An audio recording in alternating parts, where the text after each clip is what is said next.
Hello everyone, welcome to all of you. Let's learn a smart approach for finding inverse and determinant of any given 3x3 matrix. Let's start with this example. आपको दिख रहा है ये matrix 3x3 है, इसका inverse मुझे निकालना है और हम अच्छे से जानते हैं कि किसी भी 3x3 मैट्रिक्स का इनवर्स जब हम निकालते हैं तो सिंपल फॉर्मूला यूज करते हैं adjoint upon determinant. Now what is adjoint? इस गिवन मैट्रिक्स में जितने भी एलिमेंट्स अवेलेबल हैं हर एक एलिमेंट का कोफैक्टर निकालेंगे, रिजल्टेंट मैट्रिक्स का ट्रांसपोज करेंगे, जो आपके पास आएगा वो एडजॉइंट होगा, डिवाइडेड बाय डिटरमिनेंट. हम जो नया मेथड सीखने वाले हैं उस नए मेथड में आपको वो कोफैक्टर वाला प्रोसेस करने की जरूरत नहीं है. हम डायरेक्ट रिजल्ट निकाल सकते हैं एडजॉइंट का और एडजॉइंट बाय डिटरमिनेंट करेंगे तो इनवर्स आ जाएगा. तो चलिए सीखते हैं नया मेथड बच्चों. सबसे पहले बात करेंगे डिटरमिनेंट निकालने की. डिटरमिनेंट निकालने का सबसे बेसिक मेथड हम अच्छे से जानते हैं कैसे निकालना है. डिटरमिनेंट 5 के रेस्पेक्ट में निकालेंगे तो ये बन जाएगा 3 - 4, -0 के रेस्पेक्ट में 0, 4 के रेस्पेक्ट में निकालेंगे तो ये बन जाएगा कितना +4, 4 के रेस्पेक्ट में बन जाएगा 4 - 3. यहां से बन रहा है -5, यहां से बन रहा है +4. डिटरमिनेंट आ गया आपका -1. उसको संभाल के रखते हैं. ठीक है, चलिए अब आते हैं नेक्स्ट पेज. मुझे सबसे पहले यहां इनवर्स की बात कर रहे हैं तो मुझे चाहिए होगा एडजॉइंट बाय डिटरमिनेंट.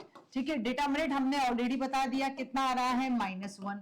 अब जो भी रिजल्ट हम निकालेंगे वो यहां हम एडजॉइंट की फॉर्म में लिख देंगे. ठीक है, अब कैसे निकालना है नया मेथड बहुत आराम से समझना. सबसे पहले इस गिवन मैट्रिक्स को एज इट इज लिखते हैं 5 0 4 2 3 2 और 1 2 1. ठीक है, इसके बाद इसके फर्स्ट 2 कॉलम्स को रिपीट करेंगे 5 0 2 3 1 और 2 और इसके बाद इसकी फर्स्ट 2 रोज को रिपीट करेंगे 5 0 4 5 0 और ये रहा 2 3 2 2 3. अब आप फर्स्ट कॉलम और फर्स्ट रो को छोड़ दीजिए, आपको कुछ भी नहीं करना है. फर्स्ट कॉलम और फर्स्ट रो को छोड़ दीजिएगा. जो रिमेनिंग यहां आपको दिख रहा है इतना सारा, इन सब के अंदर हम जितने भी 2x2 के माइनर बन रहे हैं सबको सॉल्व करेंगे और रिजल्ट लिखते जाएंगे. लेकिन एक बहुत स्पेशल बात ध्यान रखनी है, यहां जितने भी 2x2 के माइनर बनेंगे हम उनको सॉल्व करेंगे रो वाइज.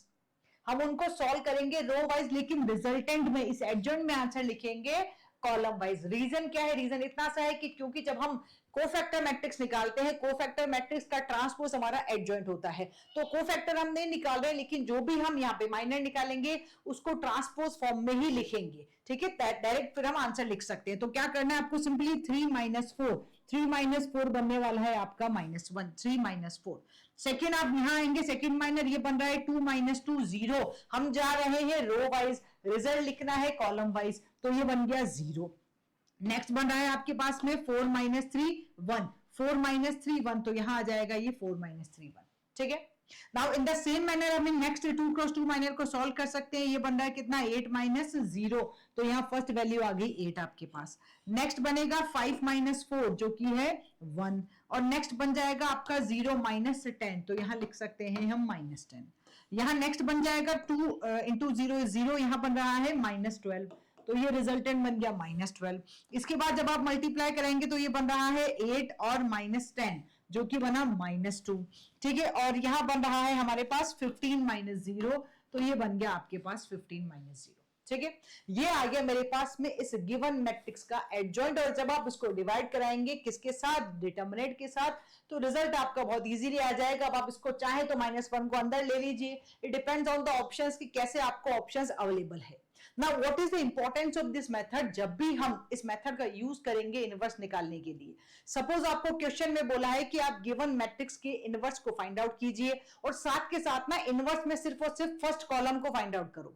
जब उन्होंने इनवर्स का फर्स्ट कॉलम आपसे पूछा ना तो आपको सिर्फ और सिर्फ ये फर्स्ट रो में जितने भी 2x2 के माइनर आ रहे हैं ना बच्चों, सिर्फ उसी को सॉल्व करना है. बहुत इजीली आप इसको सॉल्व कर सकते हैं. ऐसा ही एक क्वेश्चन गेट एग्जाम में पूछा गया था. ये देखो वो क्वेश्चन क्या है, आपको गिवन मैट्रिक्स आर है और अब बोल रहा है find out the top row of R inverse.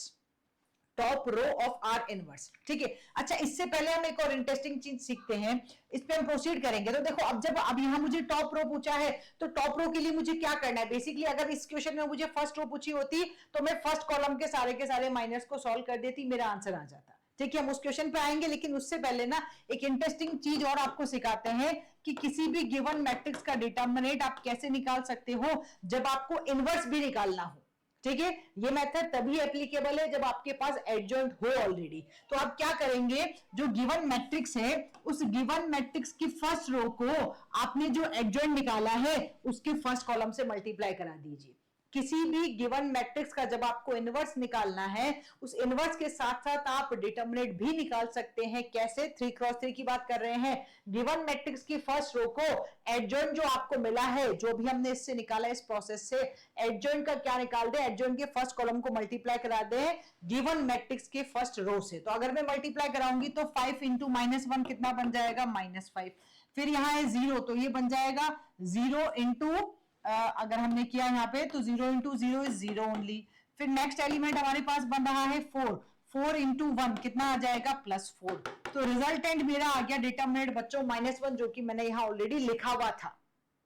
ठीक है, तो एडजॉइंट की हेल्प से एडजॉइंट का फर्स्ट कॉलम गिवन मैट्रिक्स का फर्स्ट रो दोनों जब आप मल्टीप्लाई कराएंगे तो रिजल्टेंट आपको डिटरमिनेंट देगा। ये नया तरीका है डिटरमिनेंट निकालने का किसी भी 3 क्रॉस 3 मैट्रिक्स का। बेसिक और कन्वेंशनल मेथड तो हमारे पास हमेशा अवेलेबल रहता है। ठीक है, चलिए अब आते हैं इस क्वेश्चन पे जो कि इंटरेस्टिंग है और गेट में पूछा गया है। अब आपसे बोल रहे हैं क्वेश्चन में कि top row of R inverse निकालो। तो बच्चों देखो, टॉप रो मतलब फर्स्ट रो। ठीक है, अब मुझे एक बात समझ में आ रही है कि आपने हमसे यहाँ आर इनवर्स की बात करी है, तो हम यहाँ करेंगे डिटरमिनेंट ऑफ आर, या फिर डायरेक्ट लिख लेते हैं 1 अपॉन डिटरमिनेंट और यहाँ मल्टीप्लाई विद द एडजॉइंट करेंगे। ठीक है, तो आप चाहें ना तो सबसे पहले यहीं पे हम डिटरमिनेंट निकाल सकते हैं, और अगर आप चाहें तो उसको होल्ड करके पूरा एडजॉइंट, लेकिन उस केस में ना मुझे पूरा का पूरा एडजॉइंट का फर्स्ट कॉलम पता होना चाहिए। ठीक है, तो अभी मैं उस प्रोसेस पे नहीं जाके डायरेक्ट यहाँ डिटरमिनेंट निकाल लेते हैं हम सिंपली। जब हम इस मैट्रिक्स का डिटरमिनेंट निकालेंगे 1 के रेस्पेक्ट में ये बन जाएगा कितना आपके पास में 2 माइनस +3, 0 के रेस्पेक्ट में 0 है, और जब आप -1 के रेस्पेक्ट में सॉल्व करेंगे तो ये बन रहा है आपके पास 6 - 2 4। तो यहाँ आ गया 5, यहाँ आ गया -4, डिटरमिनेंट मेरा आ रहा है 1। ठीक है, तो डिटरमिनेंट का हमारे गिवन ऑप्शंस में कोई फर्क नहीं पड़ेगा क्योंकि डिटरमिनेंट यहाँ 1 आ रहा है। ऑलराइट, अब बात करते हैं फर्स्ट रो की। आपने पूछा है तो first of all matrix as it is लिख दो, 1 0 -1, फिर है हमारे पास 2 1 -1। ठीक है, और फिर है 2 3 और 2। अब क्या करेंगे, अब फर्स्ट 2 कॉलम्स को रिपीट करो, 1 0 2 1 और 2 3। इसके बाद फर्स्ट 2 रोज को रिपीट करो, 1 0 -1 1 0, ये बन जाएगा 2 1 -1 2 और 1। फर्स्ट कॉलम और फर्स्ट रो को छोड़ दो, जो भी बचा है उसको हम सॉल्व करेंगे। लेकिन क्योंकि इस क्वेश्चन में मुझे सिर्फ और सिर्फ टॉप रो पूछा है, मतलब फर्स्ट रो पूछा है, तो कोई जरूरत नहीं है कि आप इन सबको सॉल्व करेंगे। There is no requirement of solving all the minors. आपको सिर्फ और सिर्फ फर्स्ट कॉलम के सारे माइनर्स को सॉल्व करना है, आपका क्वेश्चन वहीं खत्म हो जाएगा। तो फर्स्ट कॉलम क्यों, ये रहा मेरा फर्स्ट कॉलम, ये फर्स्ट कॉलम का सबसे पहला माइनर सॉल्व करेंगे, ये आ रहा है 2 -3 5। ठीक है, फिर फर्स्ट कॉलम का सेकंड माइनर सॉल्व करेंगे, ये बन रहा है -3 + 0, ये रहा मेरे पास रिजल्ट -3। और फिर हम सॉल्व करेंगे, ये बन रहा है 0 -1, ये रहा मेरा +1। और मेरा आंसर, क्योंकि डिटरमिनेंट हमने 1 निकाला है, जब आप मल्टीप्लाई कराएंगे तो आपने हमसे टॉप रो पूछा, तो ये लो आ गया आपका टॉप रो 5 -3 1। एक्चुअली ना जब आपको यहाँ फर्स्ट एलिमेंट 5 मिल गया, जब आपको यहाँ वेरी फर्स्ट माइनर की वैल्यू 5 मिल गई, डिटरमिनेंट आपको 1 मिल गया, तभी आपको आइडिया लग गया था कि इन 4 में से 2 ऑप्शन तो खत्म हो चुके हैं। क्यों हो गए, क्योंकि डिटरमिनेंट मेरा 1 आ गया है और माइनर में फर्स्ट माइनर की वैल्यू 5 आ रही है। बी, सी और डी के अंदर 5 अवेलेबल नहीं है, ये दोनों मेरे आंसर नहीं हो सकते। ठीक है, अब रिमेनिंग इन 2 में से हमारा आंसर होने वाला है, वो डिसाइड करेगा नेक्स्ट माइनर। तो जब आपने यहाँ नेक्स्ट माइनर को सॉल्व किया जो कि -3 आ रहा है, तो 5 -3 वाला सिर्फ एक ही आंसर है, तो आप डायरेक्ट लगा सकते थे इसके बाद भी। लेकिन still for the confirmation you need to solve every time, क्योंकि आप 100% तभी श्योर होंगे जब आप उसको पूरा सॉल्व करके रखेंगे। तो डिटरमिनेंट हमारा 1 आ गया था, जब हमने फर्स्ट माइनर सॉल्व किया रिजल्ट आया 5, सेकंड माइनर सॉल्व किया -3, तो मुझे दिख गया था कि मेरा आंसर ऑप्शन बी है और हम इसको लॉक कर सकते हैं, आगे बढ़ सकते हैं। तो समझ में आई होगी आपको मेरी बात बच्चों की, जब भी ऐसी ट्रिक आएगी, जब भी ऐसा क्वेश्चन आएगा, इस पे बेस्ड क्वेश्चन, इनवर्स पे बेस्ड क्वेश्चन 2019 में भी पूछा गया था, 2021 में भी पूछा गया था, जब भी आपसे 3x3 की मैट्रिक्स का इनवर्स पूछा जाए, आप डायरेक्टली ये ट्रिक अप्लाई कर सकते हैं, ये स्मार्ट अप्रोच अप्लाई कर सकते हैं, आपका क्वेश्चन बहुत इजीली सॉल्व हो जाएगा। और जब भी आप इसको सॉल्व करेंगे ना, विद इन 30 to 35 सेकेंड आप अपने क्वेश्चन को, इनवर्स के क्वेश्चन को, without finding the cofactor, without going for the cofactor, बिना ट्रांसपोज निकाले डायरेक्ट सॉल्व कर सकते हो, और फिर आपको कॉन्फिडेंस ऑटोमेटिकली इंक्रीज हो जाएगा। Alright guys, keep learning, keep sharing, thank you.